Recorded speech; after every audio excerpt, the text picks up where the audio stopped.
Buenas tardes, profesora. Junto a mis compañeros Javier Aloncuante, Mirson Ojeda, Catalina Pinochet, Josefa Sagredo, Paula Pérez y quien les habla, Michelle Castillo, les hablaremos acerca de la parálisis braquial obstétrica. La parálisis braquial obstétrica es conocida como un trauma obstétrico o lesiones en las estructuras nerviosas del plexo braquial en el recién nacido, lo cual se produce durante el trabajo de parto o las maniobras realizadas a lo largo de este. Dicho traumatismo se producirá como consecuencia de una serie de fuerzas mecánicas excesivas o anormales, estas siendo capaces de producir alteraciones en las diversas funciones orgánicas. La gravedad de la alteración oscila entre los casos leves, por simple compresión, hasta los graves, en los que existe arrancamiento de las raíces. Con relación a la fisiopatología de la parálisis braquial obstétrica, la lesión del plexo braquial es producida por fuerzas mecánicas. El descenso del hombro unido a la flexión lateral del cuello en las maniobras del parto aumenta el espacio entre la cabeza y el muñón del hombro, lo que puede ser la causa de las lesiones de distensión y ruptura de los elementos del plexo braquial. Las raíces más expuestas corresponden a C5 y C6. En cuanto al mecanismo fisiopatológico, las raíces superiores se tensan al comenzar la tracción cefálica y la médula espinal se desgarra bajo una fuerza de aproximadamente 20 kilogramos. De persistir, C5 y C6 se rompen. El descenso del muñón del hombro somete a C7 a tensión, y una vez rota la raíz C7 puede producirse una avulsión de la raíz C8. Por el contrario, T1 y el nervio frénico casi nunca resultarán afectados. Por su parte, cabe considerar que el exceso de abducción del hombro con una tracción del brazo también puede lesionar el plexo, pero con menor frecuencia. Los nervios se estiran y se comprimen por debajo de la apófisis coracoides de la escápula y la tracción sobre el brazo causa la lesión aislada de las raíces inferiores C8 y T1. Según el mecanismo fisiopatológico, puede existir una relación entre la gravedad del traumatismo, la topografía de la lesión y la evolución de los trastornos. De esta manera, la parálisis braquial obstétrica resulta del estiramiento y la tracción de los axones que constituyen el plexo braquial durante el proceso del parto. Los componentes más afectados corresponderán al tronco superior, cuyos axones proceden de las raíces C5 y C6 en el 48% de los casos. El tronco superior y medio, cuyos axones provienen de las raíces C5 a C7 en un 29% de los casos. El tronco superior, medio e inferior, cuyos axones provienen de las raíces C5 a C8 y T1 en el 23% de los casos, y por último el tronco inferior, cuyos axones provienen de las raíces C8 y T1 en el 0,6% de los casos. En la parálisis braquial obstétrica existen diferentes clasificaciones, las cuales atienden a determinados criterios, como la localización, la gravedad de la lesión y el interés funcional. En la localización nos encontramos con la parálisis braquial obstétrica superior, que comprometen las raíces C5 y C6, la parálisis braquial obstétrica inferior, que comprometen a la raíz C8 y T1, y la parálisis braquial obstétrica completa, que comprometen a la raíz C5, C6, C7, C8 y T1. Dentro de la gravedad de la lesión nerviosa encontramos la neuropraxia, que es el bloqueo fisiológico en la conducción del nervio con un axón, sin una interrupción anatómica. Muchos niños con esta lesión en el plexo braquial se recuperan espontáneamente, dado que se tiende a desaparecer en un periodo de 4 a 6 semanas. La axonotmesis es la interrupción anatómica del axón con ninguna o parcial interrupción del sistema del tejido conector. Este tipo de lesión del nervio requiere que el axón vuelva a crecer hacia el músculo en cuestión, lo cual toma una considerable cantidad de tiempo. La neurotmesis es la rotura anatómica completa del axón y de todo el tejido conectivo alrededor, rotura del nervio. Este es el tipo de lesión más severa y no tiene probabilidad de recuperación espontánea. Se necesita de tratamiento quirúrgico temprano. Por último, según el interés funcional y evolutivo de la escala de Naraka, existen diferentes grados de lesión. En el grado 1 hay parálisis de C5 y C6 y se comprometen los músculos deltoides, el manguito rotador y el bíceps. El 90% de los casos se recupera en 3 meses de forma total. En el grado 2 hay parálisis de C5, C6 y C7 y se comprometen los músculos deltoides, bíceps, manguito rotador y extensores de codo, muñeca y dedos. El 65% de los casos se recupera totalmente y el 35% tiene secuelas. En el grado 3 hay parálisis de C5, C6, C7, C8 y T1, es decir, una parálisis completa. Menos del 50% de los casos tiene una recuperación espontánea y quedan secuelas. En el grado 4 hay parálisis de C5, C6, C7, C8 y T1, más el síndrome de Horner, el cual es causado por una lesión de los nervios simpáticos de la cara. La recuperación total no se logra y hay secuelas permanentes. En el grado 5 hay avulsiones más el síndrome de Horner. A continuación encontramos el diagnóstico. Para poder confirmar o descartar la presencia de esta patología se debe llevar a cabo una exploración del menor, la cual debe ser realizada dentro de las primeras 48 horas y las sucesivas luego de 2 semanas, luego al mes, a los 2 meses y a los 3 meses. Esta exploración se lleva a cabo mediante la observación global del menor y las características que presenta el miembro superior, el balance articular, el activo, la movilidad espontánea del niño y pasivo, constatando si existe alguna limitación articular, contracción o contractura. También la valoración muscular mediante la gesticulación espontánea del niño y estimulación cutánea, verificando si los movimientos que realiza el niño son a favor o en contra de la gravedad. Para esto se puede utilizar el sistema de grados musculares del Hospital for Sick Children o la escala de evaluación motora de Gilbert y Tassim. También se deben evaluar los reflejos primitivos, como por ejemplo el moro, presión palmar, el reflejo tónico cervical asimétrico y el reflejo de Galán, entre otros. También deben evaluarse las reacciones posturales y las reacciones de apoyo en niños mayores y los reflejos de estiramiento postural.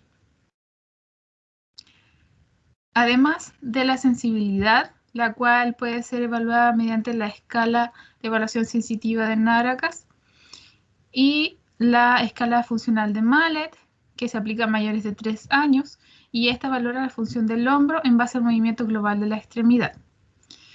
Por último tenemos la función del hombro, que se divide en 5 clases. La clase 1, el hombro congelado, la clase 2 es un hombro malo, la clase 3 es un hombro regular, la clase 4 es un hombro bueno y por último la clase 5 es un hombro normal. También, además de hacer una exploración, se pueden realizar pruebas complementarias para guiar el diagnóstico de parálisis braquial obstétrica y algunas de estas son la radiología convencional, que sirve para descartar otras lesiones asociadas en el menor, una electromiografía o EMG, que aporta información sobre la localización neuroanatómica, la gravedad de la lesión y la cronología evolutiva. La detección de signos de reinervación tiene un valor anticipatorio de 2 meses sobre la aparición de los signos clínicos.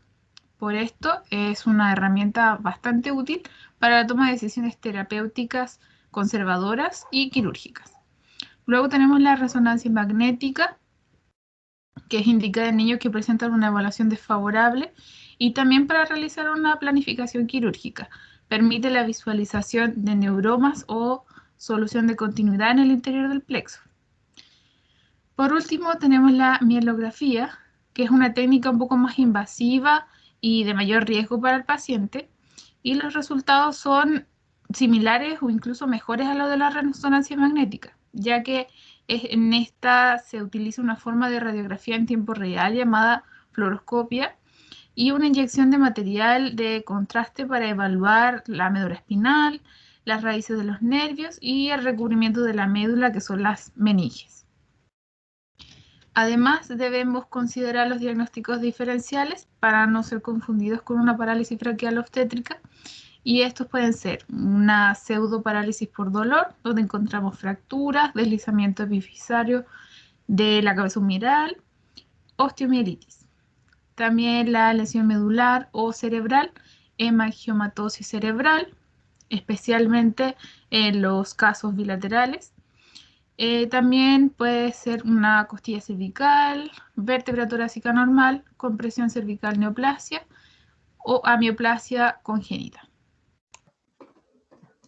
Con referencia a las manifestaciones clínicas, el grado de lesión que puede ocasionar es variable ya que puede ocasionar un rango de parálisis intrascendente, el cual dura pocos días o puede provocar una incapacidad permanente en el lactante.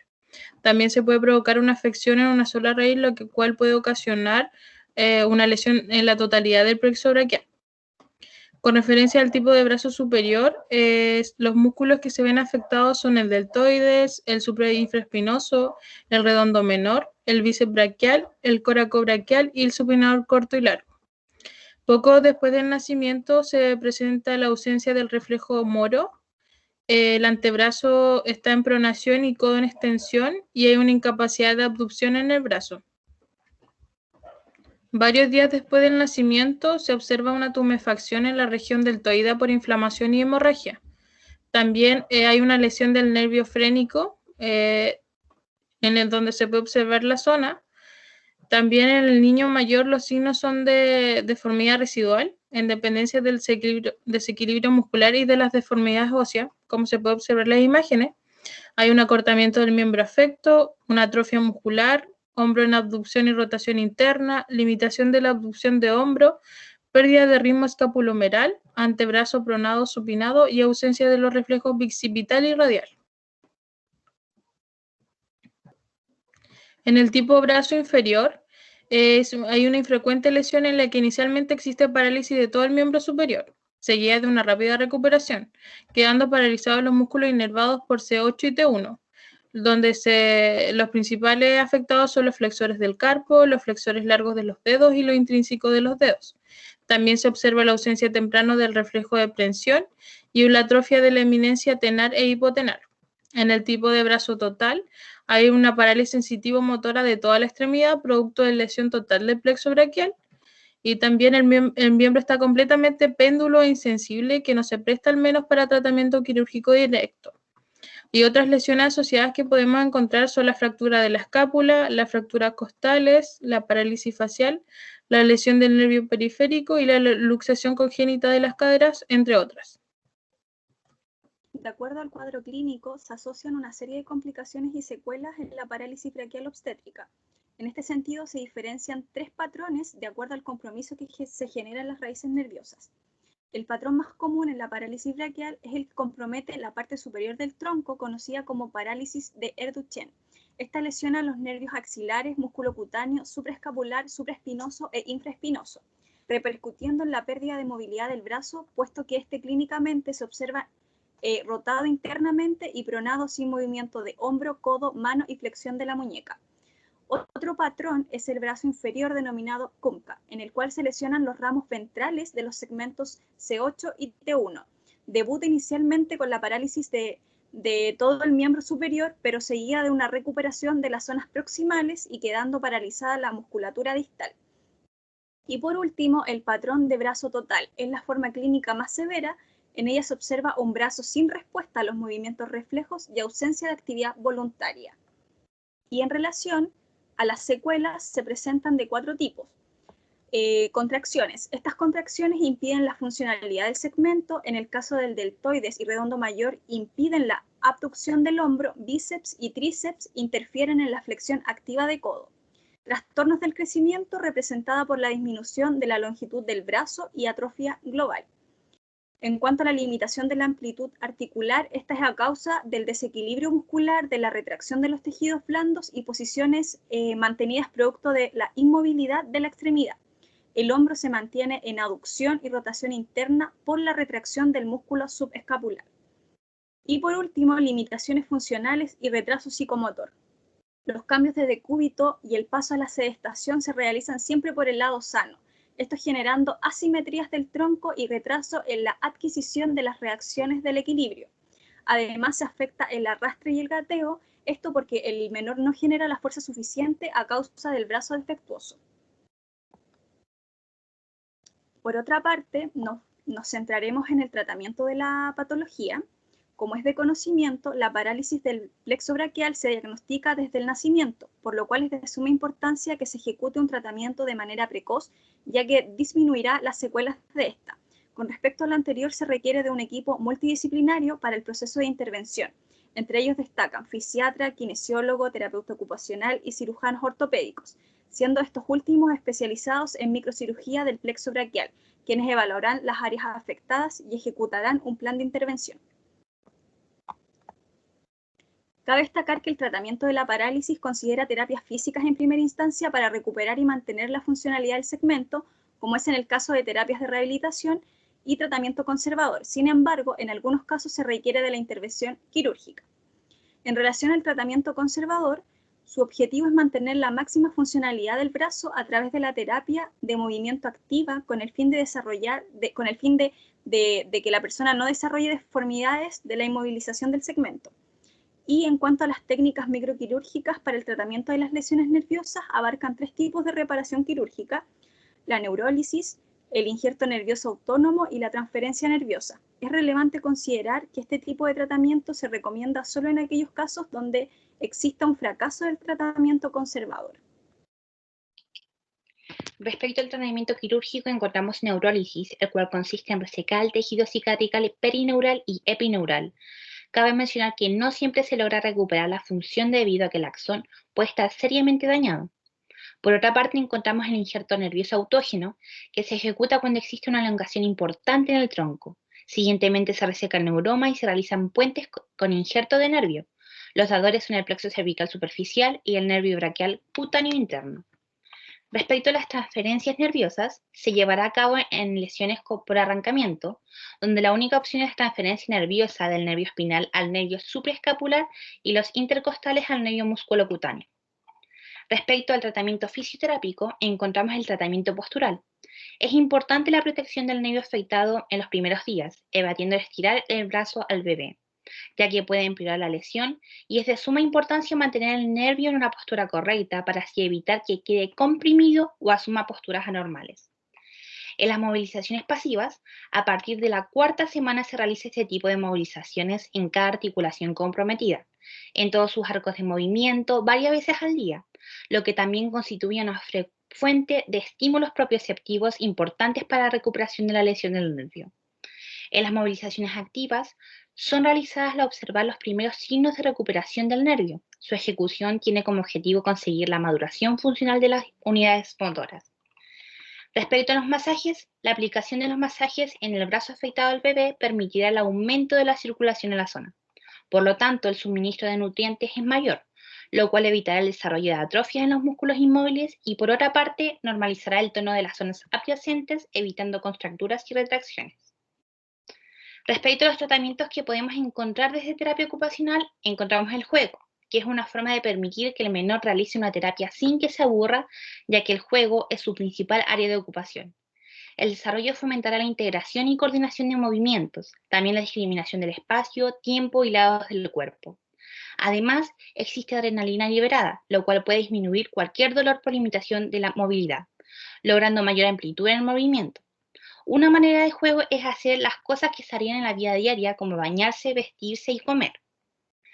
Respecto a hidroterapia, es una rama terapéutica que se ocupa de la utilización del agua con fines terapéuticos, la cual contribuye a mejorar la movilidad articular, disminuir la sobrecarga en las articulaciones, mejorar la fuerza muscular, favorecer la relajación muscular y reeducar el eje corporal en patologías en las que está alterado el sistema propioceptivo o de percepción en los diferentes miembros que integran el cuerpo.